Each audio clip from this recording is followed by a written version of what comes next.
On the evening of December 12, 2024, the annual Game Awards took place, awarding Astrobot Game of the Year as Phil Spencer sat there not applauding looking like Homelander, and announcing many trailers for new games coming in the near future, one of which being this panning shot of castles which, if you spent hundreds of hours getting your ass handed to like I have, you'd immediately recognize as Limgrave, as Fromsoftware somehow, after they just released a DLC that was nominated for Game of the Year that year, had already announced their next game, Elden Ring Nightreign, and people were fucking hyped, including me. Crazy new mechanics like a flying eagle instead of torrent, sprinting and mantling, returning boss fights like the centipede demon who was only difficult due to the arena, Duke's Deer gang fight, and is that fucking Nameless King? But as the hype, shock, and excitement died down and more information came out surrounding the game and what it actually was, I started to get really worried. And lots of other people did too. I'm not liking the look of that. As it was revealed that this wasn't your typical FromSoftware game, the single player focused Souls-like genre, and Armored Core is also there. This was a roguelike with battle royale elements. Okay. The bird being the battle bus, armor sets and characters we saw being classes of different characters we could play as with their own individual abilities, roughly 40-minute runs which reset after completion or death, a circle closing in forcing players to fight the boss. It was a concept which sounded interesting, but at the same time just strange, and for the life of me I could not wrap my head around what the game was supposed to be or how it was supposed to work, even after reading countless articles. I was still hyped, I still had faith as From still never let us down, and I for one actually liked the roguelike genre, but a part of me was also very concerned and worried that this might be one of FromSoftware's first big misses, their first bad game, the first time they sell their souls, chase trends, like 90% of the other AAA gaming company. And while that feeling hasn't completely gone away, locking away boss fights and characters in a deluxe edition is fucking ridiculous. I know this is you, Bandai. I can smell the corporate greed radiating off it. There are aspects that I'm still incredibly worried about, but when it comes to the gameplay and game itself, this network test has eased a lot of those fears. I am genuinely shocked at how much I enjoyed myself during the test when I actually played it, because brother, what the fuck are these times? I go to sleep at 4 a.m. Who do you think I am? And without a doubt won't be for all Souls fans. I can see plenty of them liking it, but I could also see a lot of them not liking it. But for fans of this style of game, the roguelike genre, or even both genres, roguelike, Souls-like, that name could use some work. this is a game for you as it blends those two genres shockingly well, although does have lots of room for improvement. Starting the run on an eagle, which as mentioned before, as ridiculous as it sounds, really just acts as the battle bus, picking you up from this hub area through this cliffside, which you can visit outside of this cutscene. I just died in the round table. And dropping you to the map, although you can't thank the bird like you can the bus driver, which is still available 7 years after the meme has died, dropping you onto the outskirts of whatever direction the bird decided to fly in from, next to either an enemy camp or destroyed castle, to start the runoff, killing everyone there for your first level ups, which here is a simple button press that upgrades all the stats. Trust me, you'll need it. Your level 1 health bar is the size of a fucking choke. And moving on from there, heading to churches to get more flasks, raiding more castles and camps for loot, fighting mini bosses spread around everywhere with a decent variety from like a simple horde of soldiers to Leon and Misbegotten, the golden hippo who doesn't turn gold here, so if you haven't played the DLC, this name just looks fucking weird. What is it, because his teeth are yellow? Dragons scattered around, these chariots that initially were kicking my ass for some reason. I got respawned and instantly ran over. But turn it to complete pushovers once you learn that you could genuinely just one-shot all of them using this game's noob movement, climbing up it and performing a historically accurate lobotomy, slamming through its cranium with a hammer the size of a dinner table, which seems about right for medical procedures in this game's time frame. Your wife just died. Depression, you say? Sprinting and mantling, kick-stepping up everything around the map. After being used to Elden Ring and Dark Souls movement for so long, it just feels so weird being able to genuinely parkour, but works incredibly well and is damn near a necessity when it comes to this game's mechanics. You need to be fast and you need to be on the run like every other game with these battle royale elements to get as much good shit as you can before the circle starts closing in, signified by this blue flame, which I did not catch my first time playing. Wait, my teammate's dying. Did my teammate just die? Where did my teammate go? All my teammate, motherfuckers, get back here. Why are they all away from me? Lost Grace discovered. Where are you guys? Why am I poisoned? My health is fucking draining.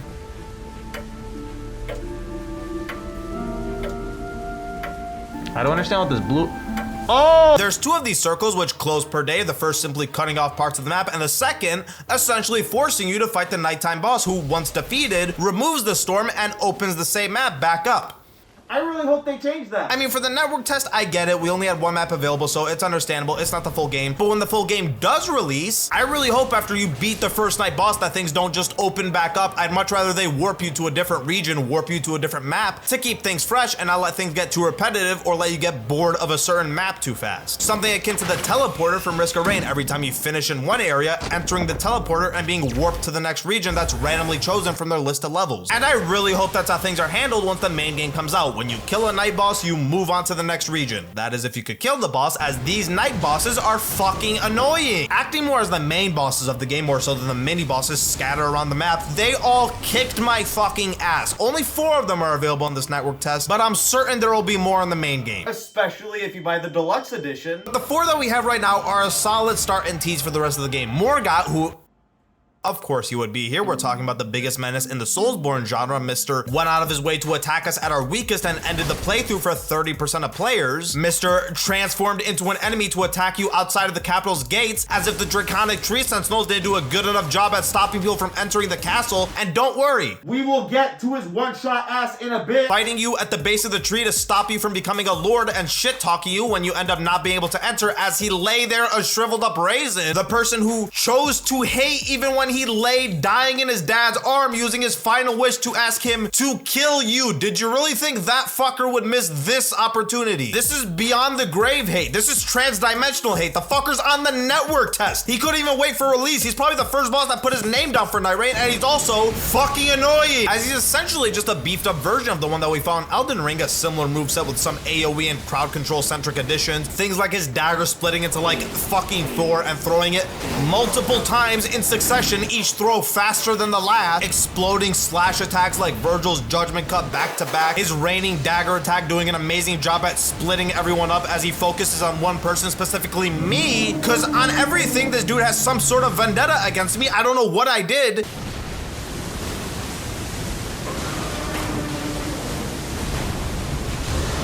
Why does he hate me so much? Just things that generally make the fight harder for 3 people, which makes sense and is essentially the formula here for every boss. The demi-human queen and demi-human swordsman, which sorta acts like a mini Ornstein and Smo, the swordsman taking revenge against me over what I did to him in the DLC.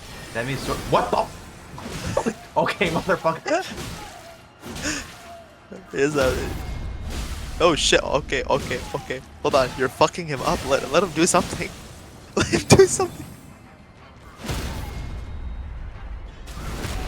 While the queen is lumbering around casting spells. If your teammates are smart and target the swordsman first, this generally should be pretty easy, but if they're not and activate the queen's second phase while the swordsman's still being a menace, good luck. And this is true even more so with the Draconic Tree Sentinel and 2 fucking horsemen. What the fuck? Draconic Tree Sentinel and 2 horsemen? Which Dark Souls 2 dev made this? So we need it to be fair, but difficult. Difficult, got it. No. If you focus the 2 horsemen exclusively first, it can still be annoying, as keeping track of the Tree Sentinel during this phase can be tough, although if you are able to get them down and face the Tree Sentinel alone, it is far more manageable, but still difficult, as they have given him some crowd control attacks, summoning ghost horsemen, more AoE shit like that, but manageable. If you get him to a second phase with the other 2 horsemen still alive, God help you. And one of my teammates is instant dead.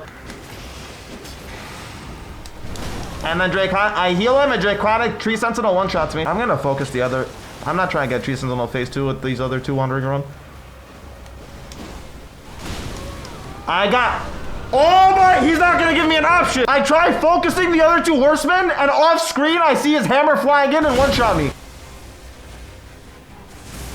What the fuck? But probably the most hype of the bunch, not necessarily because they're super cool or unique or a hype boss fight in and of themselves, but mostly because they're from a returning game. The Centipede Demon returns here from Dark Souls 1, and I've never been so hyped to see a lame-ass boss. You're so lame in Dark Souls 1, but how are you hype here? It's so cool to see these classic bosses returning with the improved graphics that Dark Souls Remastered didn't fucking provide, although the torches do look nicer, so pay us $40. And so cool to hear that original music, that classic Dark Souls 1 style music, and left untouched, which I love love, even if the boss fight himself has changed quite a bit from the first game, i.e. they themselves are an actual boss fight now and not their narrow ass arena, 90% of which is blindingly bright lava. Their moveset being expanded with shit like slam attacks and even gank elements to help keep things difficult in co-op, their tail and body parts splitting off and becoming their own separate enemies. But even with these changes, I'd say of the 4 night bosses we have right now, Centipede Demon is probably the easiest, even if they are the most hyped. But the fact that they are here, and not only them, but other bosses outside of the Elden Ring's IP are returning, Duke's Dear Freya, Nameless King, is so fucking exciting and creates limitless possibilities, and if done correctly,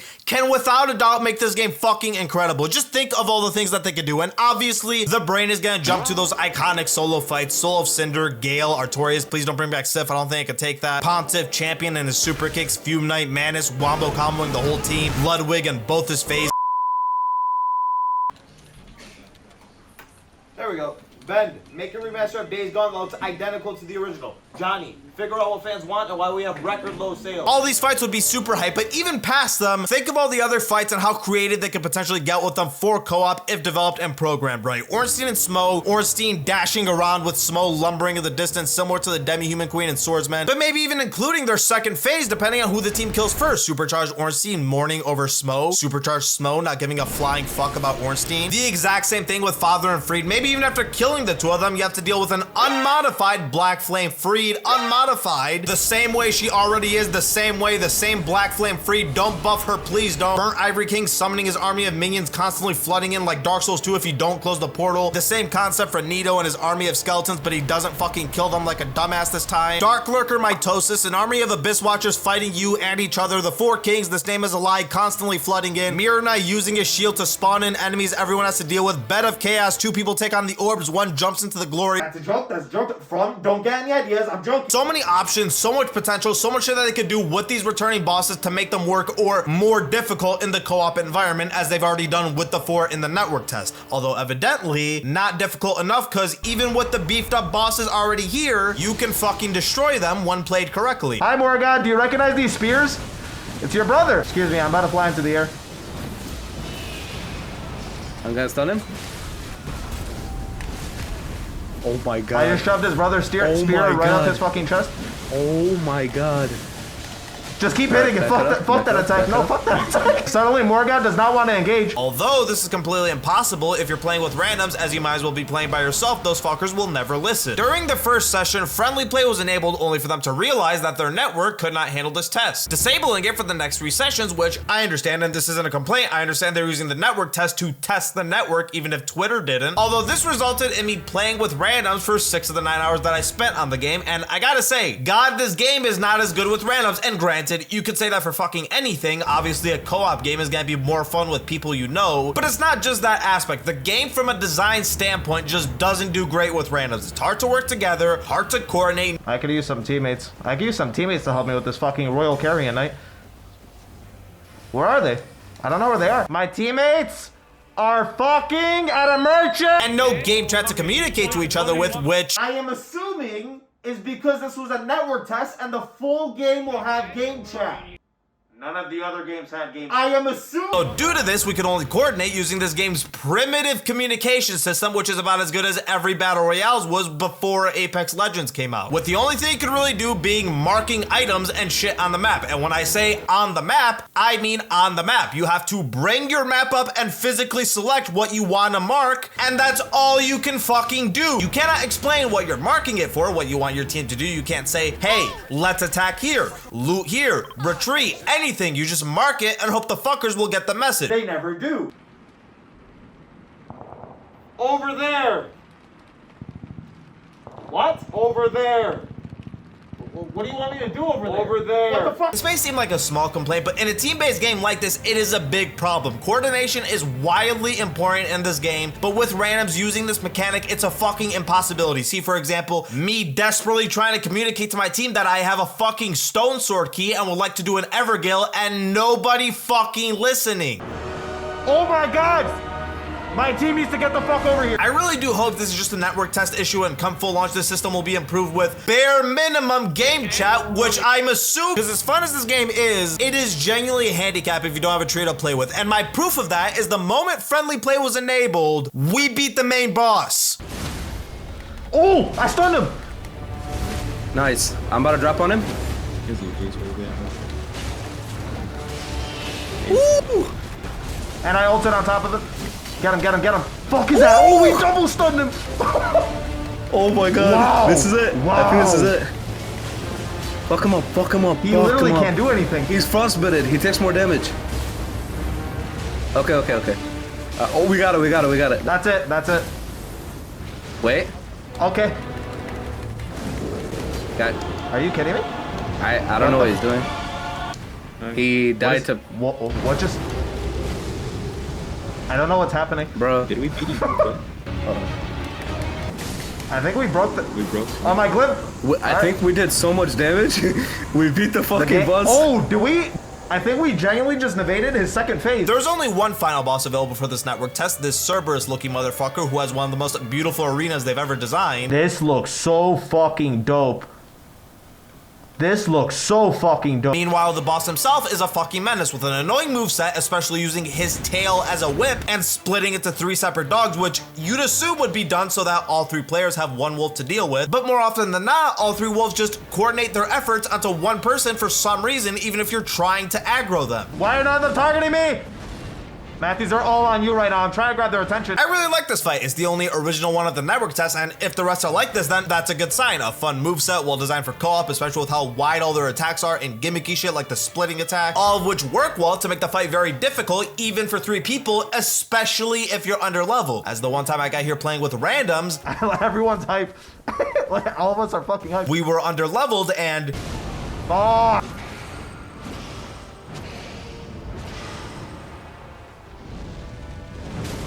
I literally. meanwhile, when I got here with my friends, we spent 5 minutes getting him to half health and then got fucking destroyed. Damn it! But then on the next 2 attempts, we absolutely fucking destroyed them in 1 minute. Alright, here we go. I just brought bleed. Oh, he's going to a second. Wow, 15k. Bro. Focus 1. The 2 of us focus 1 and we'll fuck him. Nice, I bled him. Proc bleed 1 more time, it's over. That's it. Wouldn't be Elden Ring if bleed wasn't busted. Go figure, the moment you have some coordination with your team, as well as 2 Mog Spears, shit becomes far simpler. Communicating what you're doing, where you're going, what you found, your character abilities, and using them in sync to do as much damage as possible. I'm gonna stun him. Alright, go to town, boys. Which is a sentence that I never thought I'd say, especially when discussing a FromSoft game. 4 classes to choose between in this test, with more already confirmed. Especially. Wilder is your all-rounder, my personal favorite, as I can never fucking decide what kind of build I want to make on these games. With a passive that allows him to evade death once per life, a grappling hook which allows him to traverse the map much quicker, or damage enemies, or even pull himself towards them, or pull them towards him, depending on what he's feeling, because I genuinely don't know how to trigger one or the other. Sometimes he'd pull them in, other times he'd go to them. It's just whatever mood he's in. And his ultimate being a broken-ass crossbow explosion, which damages and stuns fucking everyone, no matter the size. And that's when I didn't even charge it up, because I didn't know you could for half the time I played this shit. You fucked it up. You can hold that down. Really? Wow. Get the. I was doing damage by Mario jumping on a turret. Meanwhile, Guardian is an eagle version of Havel. Basically, a Dark Souls 1 build, mostly relying on blocking and poising through shit, especially if you have stacking poise perks.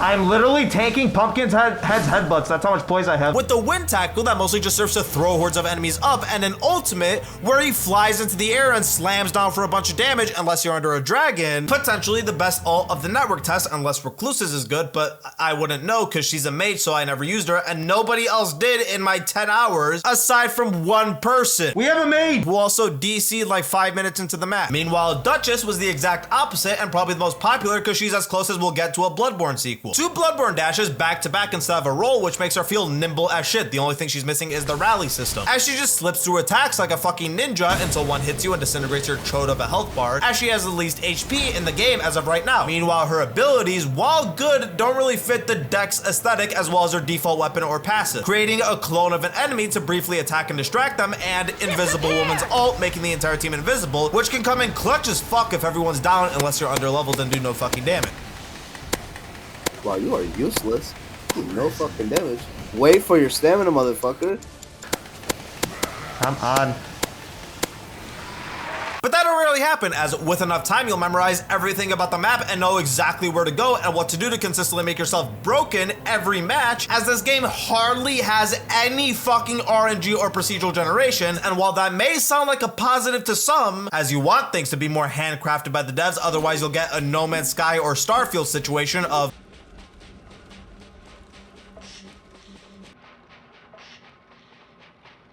When does something happen? But the thing is, with the roguelike genre, randomization is actually a major and important part of the gameplay loop, as runs are short here, about 30 to 40 minutes, meaning you're gonna go through multiple runs in a session, playing through the same map dozens of times, and if it's identical every single time, same bosses at the same Evergale, same enemies spawning at the same spot, it's gonna get boring. In fact, it already was. In the roughly 10 hours that I played the network test, I was genuinely already starting to get a little bored, and granted, once the main game does come out and this section of Limgrave is mixed with all the other regions that we already seen in the trailers, one of which looking dangerously like Lost Izalith. Whoa, Barry. Check out this place that I just found. Keep it lost. What? Keep that place fucking lost. Then I'm sure it'll take longer to get bored, as you're not playing the same map dozens of times in a row as it's mixed up with all the others. But the fact that it was already happening in just a few sessions isn't a great sign. If you want more replay value out of the game, like all great roguelikes have, you gotta embrace the randomization aspect a bit more, because as of right now, the only truly randomized thing in this game is whether or not Morgoth decides to be a fucking cunt, and when does he ever not? There is no escape. Who is talking? Pillager. What? Bent. What the? Hating us so much that he cannot even wait for his nighttime boss fight and stop feeling the need to attack us in the middle of the day, and if you run, will chase you down with an O.J. Simpson level of persistence. If you kill him, he upgrades your ult's recharge speed, but if you don't and he kills you, not even your whole team, just one person, he'll shit talk you over your body before casually fading off. If Morgoth kills one teammate, he fucking leaves. What a shithead. This isn't a complaint. I fucking love this entire mechanic, and it's so in line with Morgoth's character, and hopefully they do more similar stuff like this in the main game, like maybe bringing back the Pursuer from Dark Souls 2, considering that he does the exact same thing throughout that game, rising from hell in the most random parts of the map to pursue your ass for literally no reason, just like a certain Omen. It's fantastic, but it's the only bit of randomization in the game as of right now. Everything else is identical every single time. Evergales are guaranteed to spawn the same boss every time. This one, which is right outside one of the main landing spots, so it's probably gonna be the most used, was for me, always spawns the most terrifying fat man since Mark Henry, who's still just as annoying as he was in the base game. Did you notice him trying to black flame me? What do you think I did? Hell. Yeah, he's done. Oh fuck, he has to roll one more fucking time! Oh my god. He's going for a long time. And he is doing the rolling attack! He's fucking my shit! And I don't understand why they did it like this. Just make them loop between one another and it would be so much better. Sure, Godskin could spawn here, but there's a chance for others too, like some of the other bosses they have programmed to spawn at other Evergales. Sometimes it's a Crucible Knight, Ancient Dragon that jump scared me by taking up the entire screen when they spawn, Nox Warriors that I've never fucking heard of, even though I have 200 hours on this game. And not just with Evergales, but everything on the map. Sure, camps and castles, all the structures can stay the same, as it'd be tough to change the spawn of large structures on the map like that, but smaller stuff like churches, these magical towers that fucking flashbang me, That's so bright, it's hurting my eyes. rotating them between set areas on the map with every run, bosses rotating them back and forth between set spawns, instead of like you'll spawning in this body of water every single time, has set spawns that you can rotate between. Sometimes he'll spawn here, sometimes he doesn't spawn at all. This is a small change that you can make that'll add so much more replayability, as runs won't feel identical, because right now, that's what it's like. Land, raid the nearest camp or castle that you spawn next to, use that XP to level up, grab some churches, fight some mini bosses that you know will be in the same spot and are killed in the same way until the circle closes, which aside from Morgoth is the only thing that's really randomized where the circle will close, and even that doesn't really matter. With the current version of the game and the current balance, you can genuinely just run into the storm and continue looting. The point of closing off the map over time is to create that rush, create that hurry to get as much shit, to do as much shit, get as much good loot as you can before everything starts closing off and the game forces you to fight the main boss. But the storm doesn't do that. The storm doesn't force shit when you can genuinely just continue looting like nothing happened. You'd assume it would be like toxic scarlet rot levels of damage, meanwhile this shit is slower than poison and does such manageable damage that you can literally just casually flash through it and continue doing what you were doing. So what's the point of the circle? This is a super simple fix that can be done with just one patch bumping up that damage number. And that's how I feel with most of the issues I have with this game so far. A lot of them can be fixed by launch, the randomization, communication system, circle issues. All these can be resolved come May, and if they are, could genuinely make this one of the best roguelikes, as this network test has actually gotten me way more hopeful for the launch of the game than when it was announced. And based off this network test and everything that I've seen from the trailers and articles, Nightreign is looking like it could be gearing up for at least a 7 or 8 out of 10. Based off my impressions of this network test, and I know it's a work in progress, still lots to work on, lots we haven't seen, but based off my impressions of this network test, I'd say as a beta, I'd give this around a 7 as of right now. Still very solid and very hopeful for launch and to see where things go from there. Although if the place things go from there is a fucking Elden Ring Battle Pass, I'm going to cry because FromSoftware is the only studio that I never thought would do that. Hi. We here at Bandai are so happy to see so many Tarnished enjoying Nightreign as much as we have. That's why today we're announcing our roadmap for our first year, starting with Season 1, where we'll be launching one new region, the much beloved Faerun Keep from Dark Souls 3, as well as a nighttime boss, the incredible Royal Rat Vanguard from Dark Souls 2, and one new character who will be revealed as the season approaches and will be purchasable with our 100-tiered battle pass, including skins for all the characters that you know and love, new emotes to interact with other Tarnished, and new mods for you to glide on. We're super excited to share more details as the launch of the first season approaches on July 11th, 2025. We're also happy to announce that due to the success of Nightreign, we made the decision to cancel some of our upcoming games, including Elden Ring 2, Armored Core 7, and Dark Souls 4, in order to allow our team at From to focus entirely on giving you more Nightreign content.